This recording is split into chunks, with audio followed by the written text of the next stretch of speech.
This is the Dharma Podcast at dharmapodcast.org, and this is show number 148. It was recorded June 10th, 2009, and it's titled Self and No Self.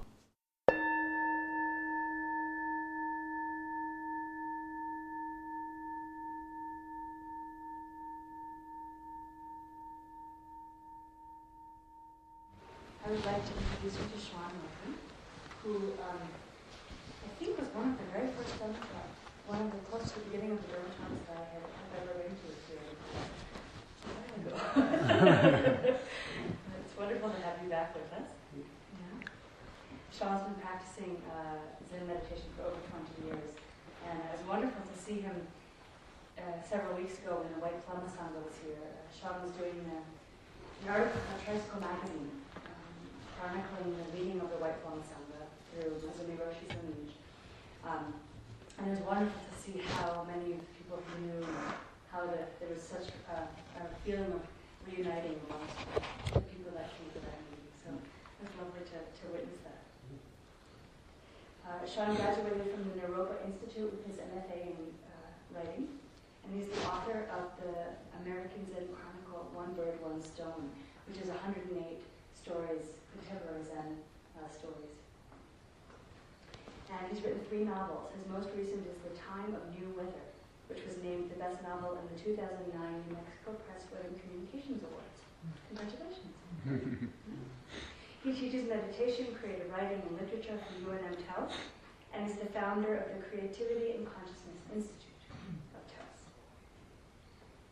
It's a pleasure to welcome you. Thank you so much for being with us this evening and speaking about self and yourself. And appropriately appreciate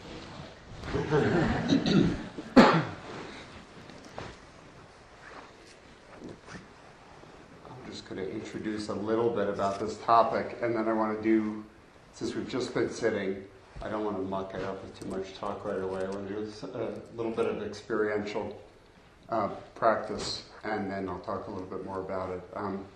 But first, just to get a sense of who's here, how many people are associated in some regular way with this practice, at your practice here, practice Zen?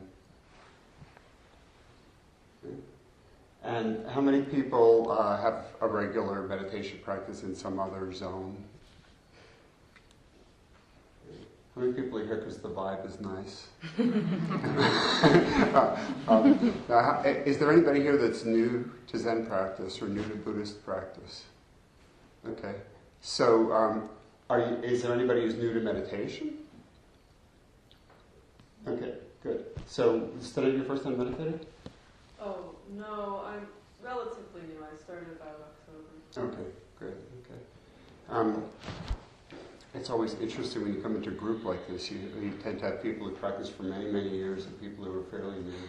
And I like to just take a moment to just connect and feel what the range is in the room. I'm just going to say a few words first. I've ended up in this peculiar position in the Zen world, partly because of, well, maybe first because of being a pain in the butt. And bugging a lot of different teachers and wanting to talk to a lot of different teachers and refusing not to, to be turned away. And when I was at Naropa Institute, Naropa is primarily a Tibetan center. And so when the Rinpoches would come, they had a gold throne, and everybody would go out to meet them in processions, and they all had to give them scarves, and there was all this stuff and everything. When the Zen teachers would show up, it's like nobody really noticed. So when I say I made myself a pain in the ass, it's because I basically volunteered or intruded myself into any Zen teacher who came there. I would pick them up at the airport. I would, I would sign on as a student assistant if I could, and because I was just very, very, really hungry to learn more about the practice. And so by that way, I got close to a number of teachers, and as I started to have informal conversations with them, I started to hear a lot of great stories, and thus the genesis of this book, One Bird, One Stone, which is I went around the country and collected practice stories from something like 100 different senior Zen practitioners and teachers, many, many teachers. including I dug some out of their, because I was kind of inside the Zen world and I knew people. I could kind of, make a pain in the ass of myself and get Philip Kaplow to talk to me when he hadn't given a interview in 5 years or something. I was able to get people to talk to me. But one of the interesting things about that is I start to realize if you go to one center, you think, oh, this is how it's done. This is Zen. It's been done this way for 2,500 years. The Buddha did this under the Bodhi tree, et cetera, et cetera. You start to realize that not only is every center and every sangha slightly different in how they do things, but it's not just the externals, it's the internals too. Every teacher has a different way of expressing the Dharma, and I think, I'm convinced, a slightly different way of seeing it, and seeing the true nature of the self, because we're all looking through different eyes, right? So, and when we have the experience of what we call no self or the self falling away in anywhere in Buddhism, I'm sure there's certain similarities across the board to what that experience involves, and yet one of the first things that happens after that experience is we start to explain it to ourselves and say, woo, what just happened? And start to put it in words, unless we come up with these concepts and ideas like no self, or the great self, the higher self, the higher theistic paths, non-theistic paths, etc., etc. It's just natural to human experience that when we have a deep experience that we're going to explain it in a way that fits how we entered and our personality and our temperament, our upbringing, our culture, our time, all these things. So one of the things the original Buddha did 2,500 years ago, we don't quite realize it, but he's quite a radical guy.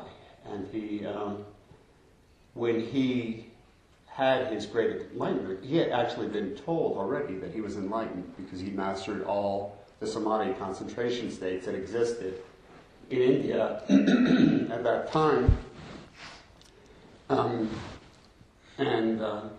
So his teachers were saying, hey, you're there, you can go through all these samadhi states, and so therefore you're enlightened. And he didn't think so. So he went off and sought his own enlightenment. Most of us know the story.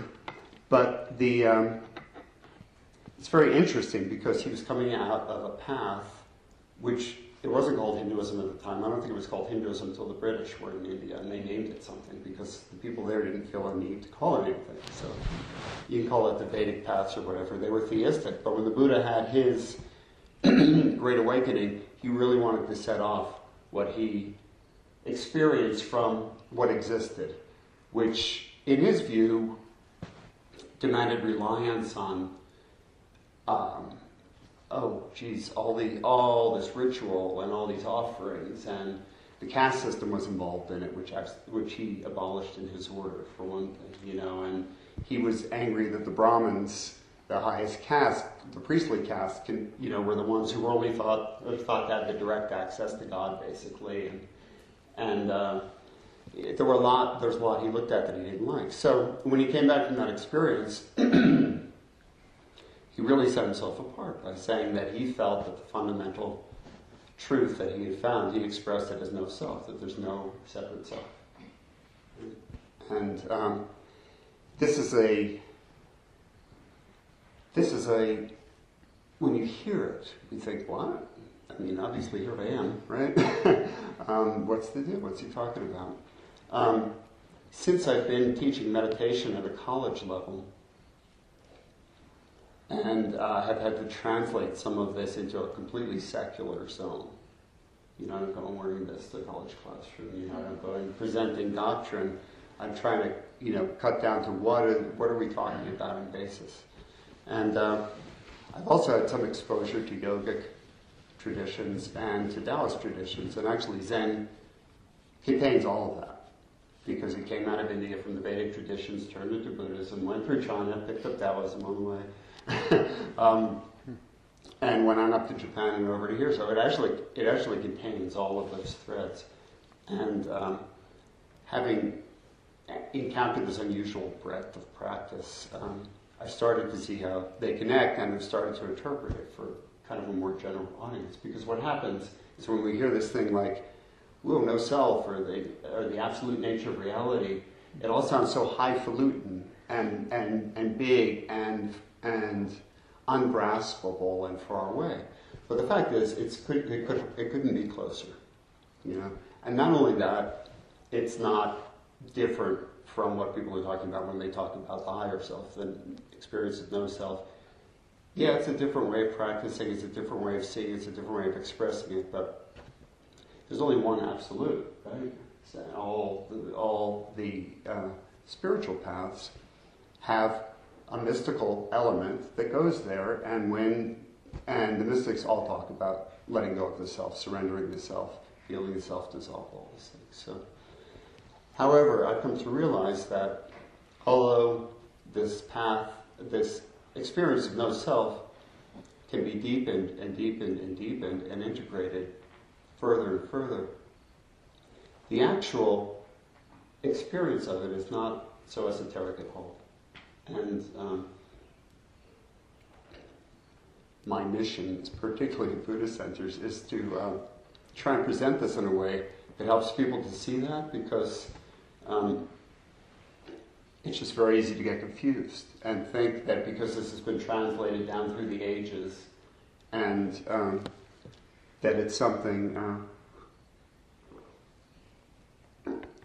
I really think a lot of people think they'll never realize it, or they can't realize it in this lifetime, or they can't realize it until 20 more years of practice. Or they can't realize it until 15 lifetimes later, or however you want to frame it. But whenever we realize whatever we realize in any practice, now's the only time to realize it. Right? Even if you realize it 15 years later, you'll still be sitting in now when that happens, right? So I developed some exercises to use to illustrate these, and I'd just like to take you through a few of them to show what I'm talking about. And please know I'm not diminishing or oversimplifying. There's a bunch of different ways into this experience, and I like to start simple because I believe everybody has this experience. They just don't know what it is. They haven't deepened or practiced it. They don't quite realize how profound it is, but it happens. I believe it happens to everyone in some way, and if you begin to practice it, it deepens and it gets a big experience, you know. Possible to point the way, though. So as long as we've all been sitting, we can just settle into that space again for a minute or two. And what I'm going to do is I'm going to guide you a little bit, and as I say, this is something that I've developed from my work with all these teachers, from my own practice. My own root teacher was John Daido Lori Roshi. It's a monastery in upstate New York. He was the person I studied with longest. And his advice was always, if called upon to speak for the Dharma, speak from your own experience and don't speak from anything you haven't experienced. And it's very Buddhist advice, and it's very good advice. And so that's where this comes from. And if it feels like something you haven't done before, try to go along with it. If you happen to slip into a state of perfect enlightenment along the way, just ignore what I'm saying. Just stay there. Just go there. So one of the problems about talking about the meditative state, which leads to connecting with the absolute or the ground of reality, or the state of no self, is that we can't really point to what it is. We can't really describe what it is. This is why we end up with so many ways of describing it. This is why it seems so far away. It can't really be described. What it's experienced, it's beyond words. Of course, we have to use words and concepts to point to it. But particularly in Buddhism, the Buddha did a radical thing. He pointed to it by refusing to point to it. By saying, I'm not going to point to I'm not really going to point to a supreme being. I'm not really going to point to what the ultimate experience is.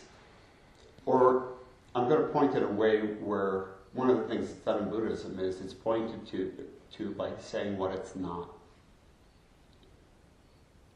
Does that make sense? So when we say no self,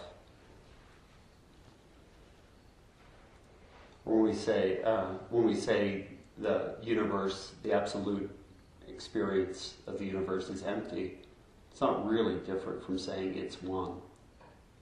It's just a different way, it's a fresh way of expressing it. So one of the ways into Zazen, meditation practice, or any meditation practice, we all know that there's techniques to lead us towards it. There's also techniques to take away anything that we can be sure doesn't belong there. And if we take away what we know isn't our business in meditation, sometimes that can help us drop into that state fairly quickly. It's something that took me a long time to discover in my own practice. What I realized is there's probably a good 10 years when a lot of the time I didn't know when I was sitting there thinking and when I wasn't. It was all very fuzzy. And that seems like it should be obvious, but nobody had ever really told me. When are you thinking? When are you just kind of thinking? When you're actively thinking? When are the thoughts just going by? When are you not thinking? It's probably a lot of you have experienced it. You can be caught up in thought for a long time, and there's a kind of amnesia that goes with it. And you can come to the end of a sitting session and really not know how much you've been thinking. The thing that was really useful to me was to start to realize what thought was and what it was composed of, and what sitting, zazen, is. So I think we all know that sitting meditation is about the moment, right? It happens in the moment. That's one of the reasons we focus on the breath. There are many, many possible focuses for meditation, but the one thing that they all have in common is, I'm just using the generic term meditation. So zazen, Zen meditation, which is what I do. But whatever style it is, it all happens in the moment. So in Buddhism, we usually start by focusing on the breath, because the breath is always rising and falling in the moment. So, and I think that something everyone can understand is that if the practice of meditation is happening in the moment, then any thoughts of the past are useless in meditation, right? Thinking about the past and analyzing it and mulling it over, it's something the human mind does. It may be useful. And it is useful in some ways. It's one of the ways we learn and store knowledge. But when we're sitting meditation, it's no help. So I would like to encourage us all for a few minutes to just rest in our breath and notice that if any thoughts do arise, if any of them have to do with the past, you can go, oh, let's think about the past. Whether it's a minute ago, yesterday, 20 years ago. It's not our business here. So it really helped me to identify that a large part of my thinking was about the past. And if I noticed that, why would I think about it? I'm meditating. So just for a minute or two, see if you can notice about if thoughts come up. If any of them are about the past, and use that as inspiration to let go of them.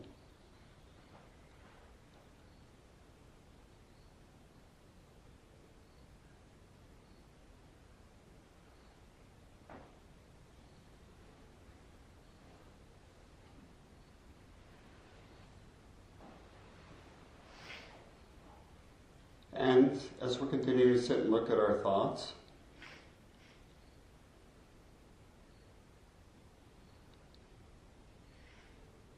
we can also apply the same knowledge to the future. The future is even more nebulous and unreal than the past, if that's possible.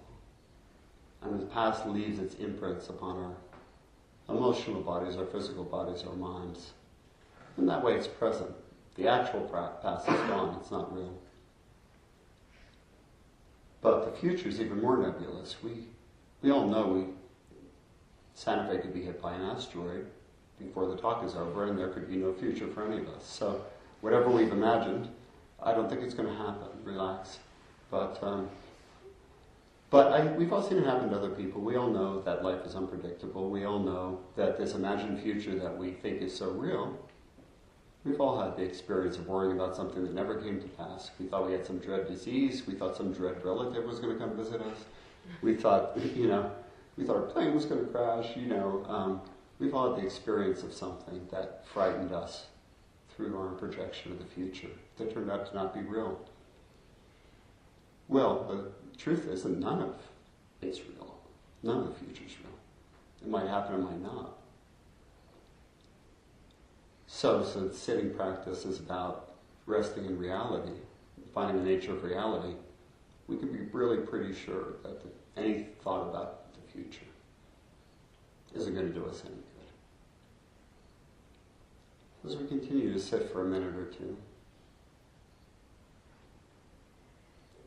I'd like us to just notice any thoughts come up about the future and use that recognition as inspiration to just go, okay, I can think about that later if I want, but right now, sitting zazen, that's not what it's about.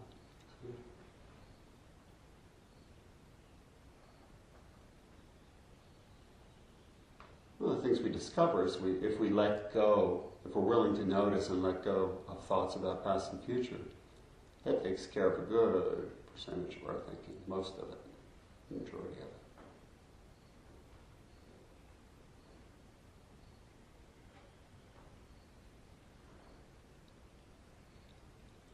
Because the past and future, they're constructs of the human mind. Even science tells us that. Buddhism tells us, science tells us. They can't measure absolute time. It's relative. So if we want to see reality, we've got to let go of time. And since the present moment doesn't make any sense, if we let go of past and future, we might as well let go of that too.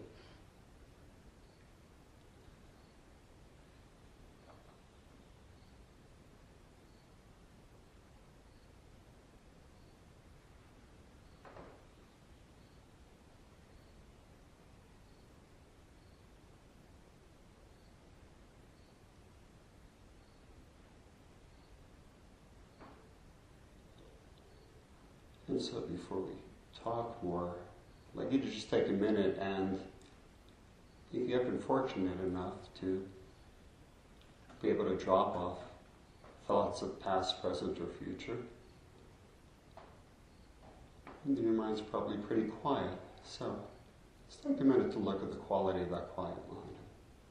Just going to ask for a little feedback in you. What are its characteristics, if it has any?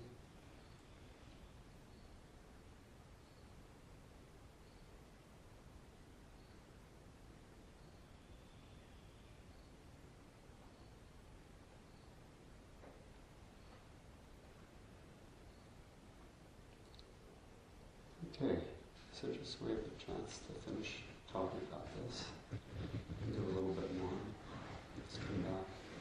How many people were able to notice past, future thought and were able to use that and let it go, and maybe had at least a moment where the thoughts dropped away? How many?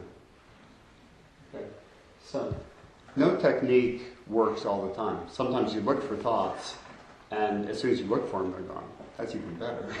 You just watch for the next thought and forget it. They're shot. They're like a gopher that's not going to come out of its hole while you're standing there, trying to catch it. So,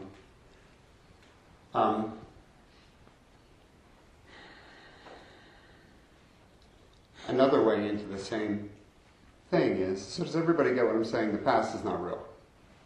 There's no place you can go and find the past. It's only real in its effects that are in our bodies, emotional bodies and minds, right? It's great that we can remember the past because we can learn from it. It's great we can project into the future and know that next year we should insulate the house better because it was really cold last year, or get enough corn in so we don't starve. It's good to know, I think human beings evolved in very simple ways so that we could know, okay, last winter was cold, next winter will be cold.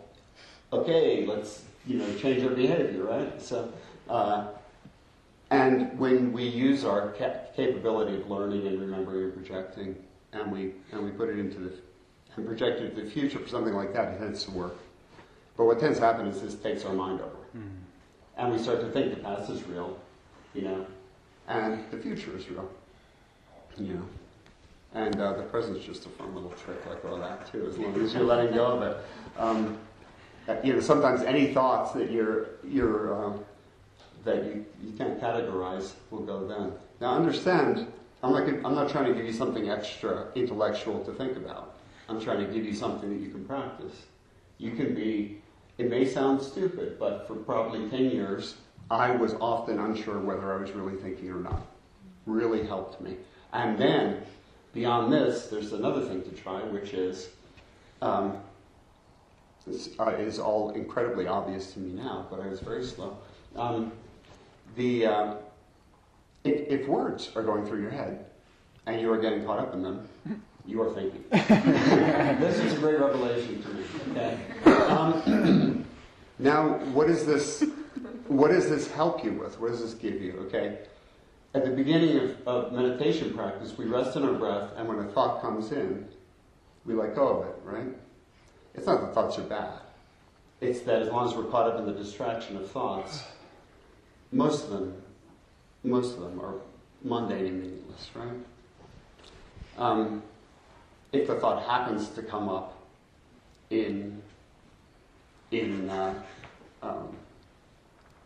one's practice and just jumps out of nowhere, I am one with all things and they are one with me, and you feel that through every cell in your body, okay, you can keep that thought, all right? But 99.999%, even if they're useful thoughts outside of sitting, they're no good in sitting, okay? The powerful ones will occasionally come up straight from the intuition, and the more we clear our minds, the more we'll experience that. Okay. It sounds silly, but try really watching for it, because what happens, and obviously I'm joking, but I'm not joking, it's very possible for us to have a certain zone of clarity, and underneath it there's these words going by. And if you really notice, hey, hey, there's words going by, you can exercise that muscle that we've built by letting go of thoughts, and we can go, okay, I'm really going to take care of these, I'm really going to let them go. Okay? Because thoughts are not reality, they're always about something else. And reality is not about something else. Reality is it. It's the thing, So thoughts are standing out here analyzing it, right? And it's fine to do that. It's inevitable that one will do that after one has experienced no self or the absolute, because you're going to come back and walk and talk, You're not going to destroy your ego or lose it forever or whatever. What happens is you just start to realize, and there's some sense in which it's unreal. It always was unreal. And if I remember that, boy, a lot of stuff gets easier. And maybe I'm nicer to dogs and cats and small children. I want to demonstrate this in another way. Who am I willing to... Please use the guinea pig. Okay, what's your name? Ji-sen. Okay, so how do you know that? Have I done this? Did I do this in this talk? Okay. Some time ago? No, it wasn't in that other talk. Okay, good. So how do you know that? Because Roshi told me. Okay. How do you know Roshi told you? Because she gave me a piece of paper that had my name on it. It said Okay. my name's Ji-sen. So how are you retrieving this information? Because lots of people call me Ji-sen every day, so it's kind of familiar in there. All right, so it's in your memory, right? So you just drew it up to your memory, you downloaded it, right? So a minute ago, 2 minutes ago when we were sitting, did you know you were Jason? No, of course not. No. Nobody knew where they were. Nobody, if you were sitting, you didn't know who you were, Did you know your gender?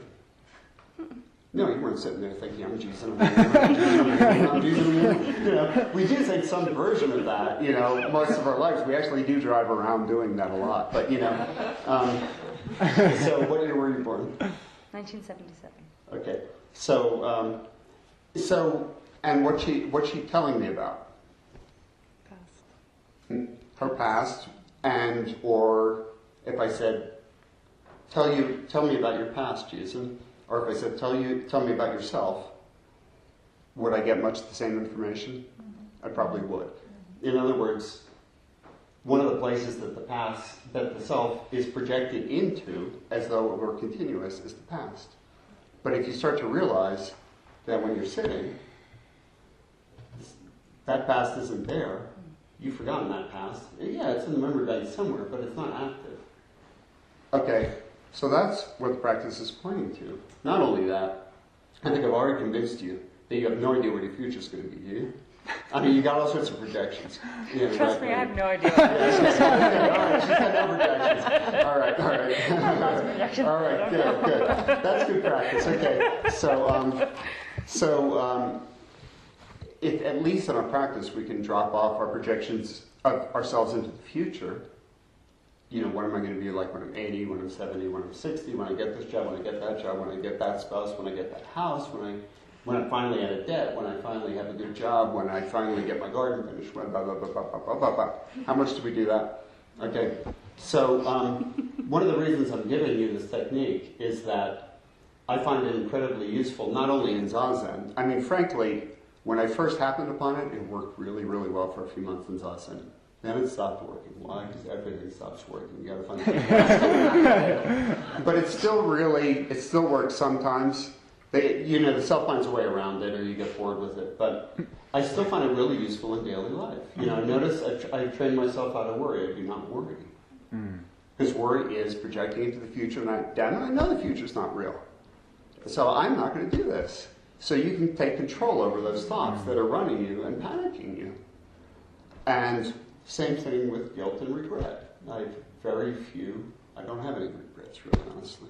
Partly because I try and live in a way that I'm not, screwing things up such that I'll regret them. Not that I don't screw up, I do.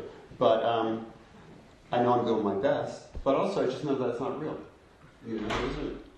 It has an effect on me, my body that exists now. But the past isn't real, and I'm not going to tear myself up over it, But if you don't have the power of practice, you don't have the power to let go of that, okay? So the power of practice gives us the power to, and then the thing that went beyond that for me was, it's not just words about past and future. It's like anytime there's words coming through my head and I'm getting caught up in them, I'm thinking. It's been incredibly useful. Are there words happening here? There's a good chance I might be sitting. Now, there's a few other things to check. Are there pictures coming through that tell a story? Okay. They're not usually as problematic, but if you're telling yourself a story in pictures like we do in our dreams, you can notice that and let go of that too. The key is if you don't notice what the thing is, you don't have the power to go, oh, let go of it. This is one of the Zen lineage I learned. You never push thoughts down or away or cut them off or suppress them. You always look at the thought and you make a choice to let it go. Okay? Sometimes thoughts won't let go. The ones that won't let go either mean you're obsessive compulsive, if it's about nothing, or it means it's an important thought. It has to do usually with some unresolved emotional issue, So we find ourselves thinking about a person or a situation. There's usually an emotion underneath it. And if we can connect with the emotion, which the first place to start looking for emotions in the body, and then the place of naturally touching the abdomen is often where it's felt, to the abdomen and chest. If we find that we can connect with the feeling, then the story goes away. And if we connect with the feeling will change and it will clear. And we'll spend it, and we'll be emptier. And in Zen, sometimes that's called karma, burning up karma. Burning up cause and effect, burning up the past that's going to drive us into the future, right? But we do it by resting in what's happening in the moment. This emotion is coming up in the moment. We're calling the thoughts about the emotion. It may take a while for them to settle into feeling, but that's what you want. You want to watch them and just let them settle and try to find the feeling. And when they do, something's going to change. Something's going to move. So, if you're just sitting on your cushion, and you're not thinking about the past, you're not thinking about the future, and words aren't coming through your head that you're getting caught up in, and images aren't coming up in your head that you're getting caught up in, and sounds aren't coming through your head that you're getting caught up in, because if you're a musical person, you may be writing sonatas in your head. There are different ways to think, but when you really start to realize what it is when you're thinking and what the moment means, and what it means to be in the moment, and to look at the experience that's arising now in the moment,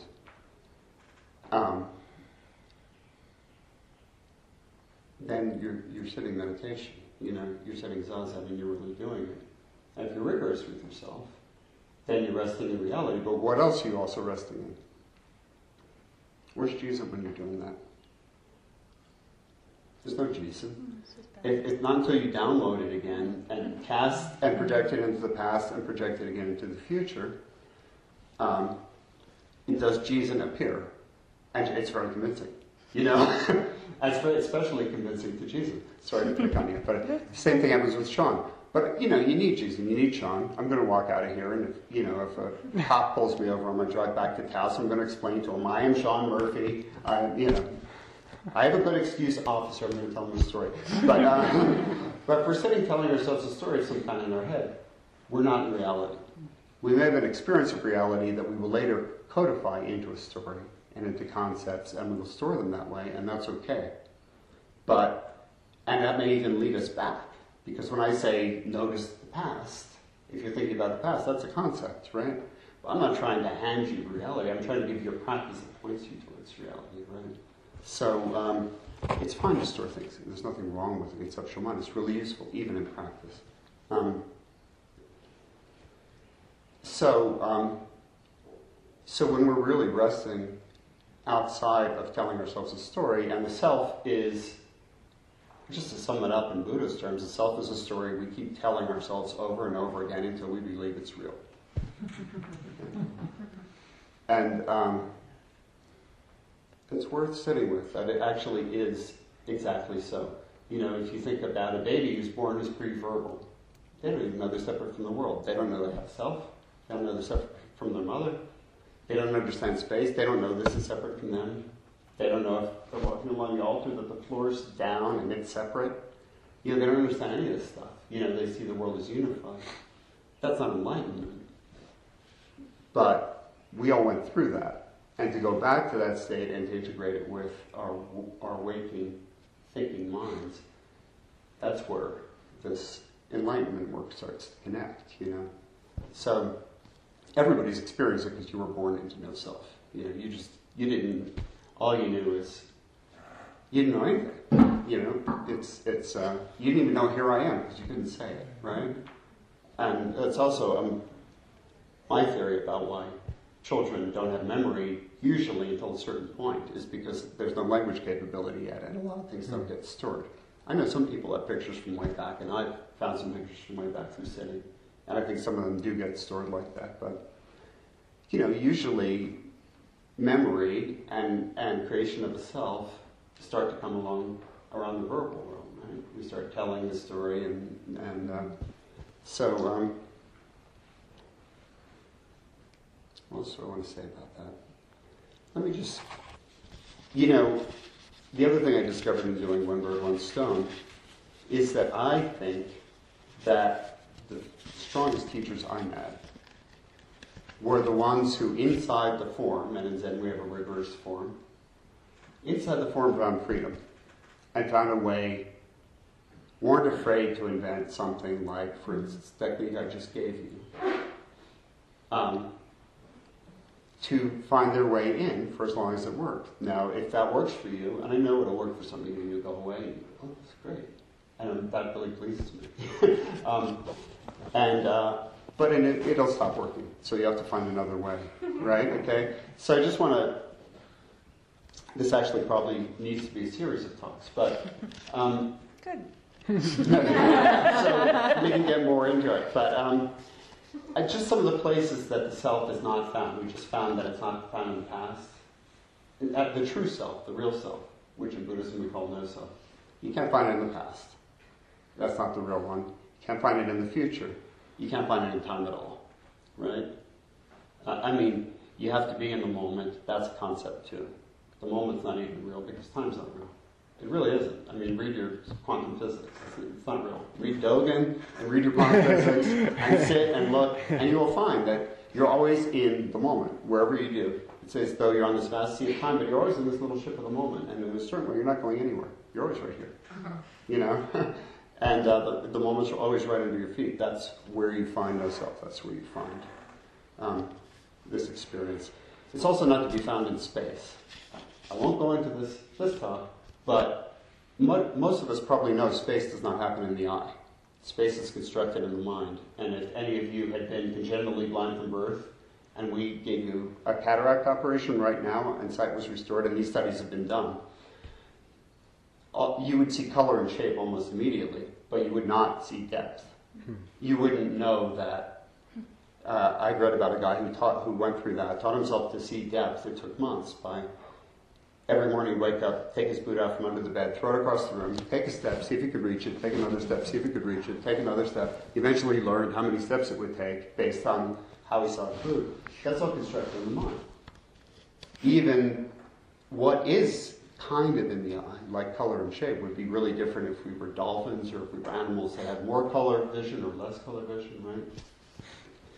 So the reason I bring up space is the depth makes us feel that we're separate. It's one of the things that makes me feel, she's over there, she's over there, she's over there, he's over there. Nobody's over anywhere in reality. In reality, space and time are constructs of the human mind. And they're how we split up oneness into multiplicity. It's exactly how we do it. There are other ways we do it. But people who are newly sighted see the world as a flat plane of shapes and colors. Now, if you saw the world as a flat plane of shapes and colors, wouldn't you feel a lot less separate instantly, Just consider it. Another thing is subject and object. This is learned. That I'm over here, I see my notebook. I mean, just look at something for a moment. Just look at the floor. Everybody's got the floor. It's almost not even dualistic. It's almost trialistic in the West. We think that there's a seer, an act of seeing, and an object, the floor. But one of my teachers once quoted David Hume, who's an English philosopher in the 19th century. It's a very strong moment for me in a session when he said this.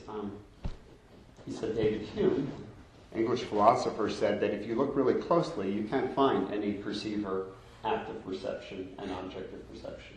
All you find is a continuum of perception. It's actually all joined. Now go home and try it. Look. It's actually true. You cannot find a separation between it. We just take it for granted that there is. That I'm over here, the book's over here, and there's this act that connects it. But just sit down, sit for 5-10 minutes when you feel like your mind's empty. Ask yourself, can you find a clear separation in the act of seeing, or is there just seeing? So, if there's just seeing, again, there's no self. So no self comes down to separation. It comes down to the ways that we see, imagine, and project ourselves as separate. Now, Zen in particular, Buddhism and Zen in particular, we don't say that therefore separation is an illusion. Separation is one aspect of reality. But we all know that one. We all know what it's like to feel alone, afraid, threatened. How am I going to get my next dollar or thing to eat? But what we forget is the unified view. So this I give to you not to deny that we're separate, because we are going to get up and go our separate ways. But if you really want to see that you're not separate, try and remove yourself from reality right now. Go ahead, do it. Remove yourself from your environment. Right? Because we're portable and we can walk around and we have a little limited will and we can control a little bit, like, how to get across the room. We think we're fundamentally independent. But I'm not saying we're not independent, but fundamentally, you can't separate yourself from the environment. I mean, that's just ecology. That's not even Buddhism. That's just... So, you can't separate yourself. You can't find the true self through separation. And if you try and separate yourself, you can't. You can't find it in subject and object. Look for it. You won't. You really can't find a separation there. You can't find the true self if you're locked in space. You can't find it if you're locked in time. You can't find it if you're locked in conceptual thought, words. You may explain it to yourself later. These are all really useful things. So I encourage you in your practice, see if you can notice these things, and see if you can, what happens if you let go of space? Can't you just kind of like suck the depth back and see it as all as one plane just for a second? Just try it, you know? Maybe the things that seem like edges aren't things that separate, but they're things that join us, you know, to the environment. That's why we're joined, you know? So, and it's apparently, mythically, not truly 6:30, but we have to pretend as though it is. Which means it's time for dinner. Which means we're going to stuff separate things into our mouths. Why? Because if we didn't interact with our environment in that way, we would die, right? So we can't separate ourselves from our environment. We have to eat, drink, excrete, breathe. So, thank you all very much. It is 6:30, so we should stop, but I will hang out and I'll be happy to talk to anybody.